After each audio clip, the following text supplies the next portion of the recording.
என்ன பாக்குறேன்? ஒண்ணுமில்லைங்க, துண்டு மறந்து வச்சு போட்டு போயிட்டுங்க, அதை தேடணுங்க. ஆமா, இங்கதானுங்க வச்சு. அது என்ன கையில வச்சுக்கிட்டு நீங்களே என்று கூட தேடுறீங்க?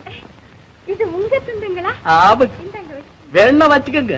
வேண்டாங்க. இல்லைங்க, இது அழுத்துண்டுங்க, அதனால சொல்லுங்க. அப்பா துண்டு நினைச்சேன். வேணும்னா புது துண்டு அனுப்புறேங்க. வேண்டாங்க. சரி, அப்ப நான் வரணுங்க. நல்லது.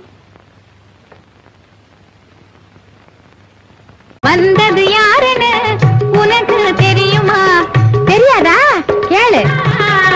சிங்கார கட்டழக, செந்தூர பொட்டழக, கட்டழக பொட்டழக, கண்ணழக.